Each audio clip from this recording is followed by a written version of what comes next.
Salut toi, c'est Queen Camille. Bienvenue dans la boîte à cul, l'endroit où je réponds à toutes tes questions sur la sexualité. Tu sais, la sexualité, cet excellent moyen d'avoir des IST et des enfants. C'est cool. Propulsé par mademoiselle.com. Calme-toi, jeune chat tourmenté. La sexualité, c'est surtout un très bon moyen d'avoir du plaisir. Pour éviter de choper des maladies, il y a le dépistage, les préservatifs et les digues dentaires. Tu trouveras toutes les infos dans cette boîte à cul. Et pour éviter les bébés, il y a la contraception. Pour choisir ta contraception, il te faut être bien informé. Aujourd'hui, nous allons donc démonter les idées reçues autour de la contraception grâce à ce petit marteau invisible. Si tu te mets en levrette, tu chantes la Marseillaise à l'envers, et du coup les spermatozoïdes sont désorientés, bah paf, pas besoin de contraception, t'es pas enceinte. La Marseillaise à l'envers. Oui, tu prends un papier, tu l'écris avant et tu t'entraînes comme ça. Mais t'es sûre de ça? Ouais. Qui t'a dit ça? C'est mon cousin. Fait quoi ton cousin? Il est plombier.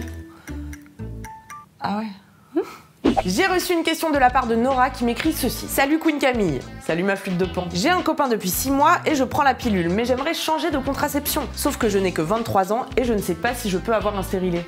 Peux-tu éclairer ma lanterne? Franchement Nora, j'éclaire ta lanterne, j'éclaire celle du voisin, toutes les lanternes je les éclaire, y a pas de problème. Si tu en parles à ton gynéco et qu'il n'y voit pas de contre-indication, bien sûr. L'idée reçue numéro 1 sur la contraception, c'est que les femmes qui n'ont jamais eu d'enfant ne peuvent pas avoir de DIU, le dispositif intra-utérin que l'on appelle aussi stérilet. Mais attention, ça ne rend pas stérile, hein. Donc on va dire DIU, comme ça c'est pas confusant. Il ressemble à ça et il se range ici, dans l'utérus. Est-ce qu'on peut avoir un DIU si on n'a jamais eu d'enfant? Oui, à condition bien sûr d'en discuter avec son professionnel de santé, car dans le choix d'une contraception, rien n'est anodin et c'est le seul qui peut tout évaluer. Et oui, il va vous questionner, mais c'est pour votre bien. Par exemple, s'il vous demande le nombre de partenaires que vous avez eu dans l'année, ce n'est pas pour vous juger. Il veut juste évaluer si des tests diagnostiques d'IST sont à réaliser ou non. Et oui, c'est essentiel de le savoir avant la pose d'un DIU. Enfin, sachez mes petits chats qu'il n'y a pas qu'un ou une gynécologue qui peut vous poser votre DIU ou vous prescrire une contraception quelle qu'elle soit. Les médecins et les sages-femmes formées peuvent le faire aussi. Sinon, ouais, j'ai un cousin qui est plombier. Non, vas-y Mao, on donne des vrais conseils là. Mais tu peux plus déconner. Mao, avale, s'il te plaît, avant de...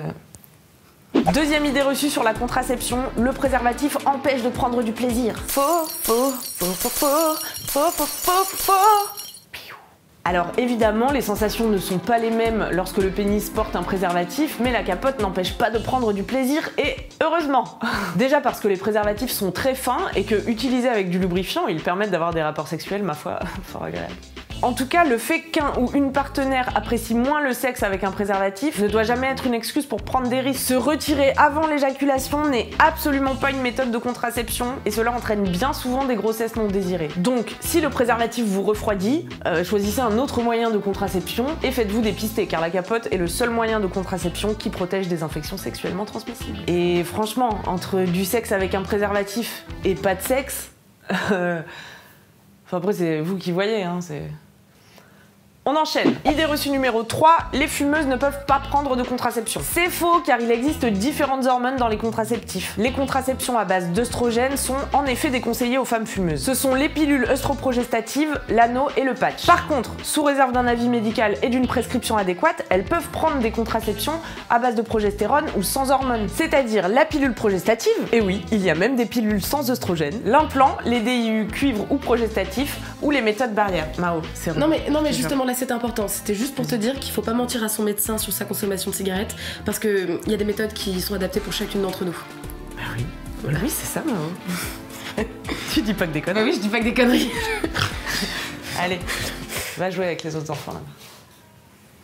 Bien sûr, ce sera aux professionnels de santé de juger ce qui est le mieux pour vous après quelques questions essentielles. On ne le répétera jamais assez, mais il vaut mieux dire la vérité car beaucoup de facteurs entrent en jeu pour trouver la méthode adaptée à vos besoins et à votre corps. Bon, tant que j'ai mon petit marteau invisible destructeur d'idées reçues, notez aussi que la pilule du lendemain n'est pas un moyen de contraception mais une solution d'urgence, que l'IVG ne rend pas stérile et qu'aucune contraception n'est fiable à 100%. Voilà chère Nora, j'espère que j'ai convenablement éclairé ta lanterne et que tu vas pouvoir choisir la contraception qui te convient. Si cette vidéo t'a aidé à y voir plus clair, mets-y donc un petit pouce, abonne-toi à cette chaîne parce que tu m'aimes. À vous. Moi en tout cas je vous aime d'un amour inconditionnel, donc je vous retrouve ici mercredi prochain. Allez, bonne bourre, bye.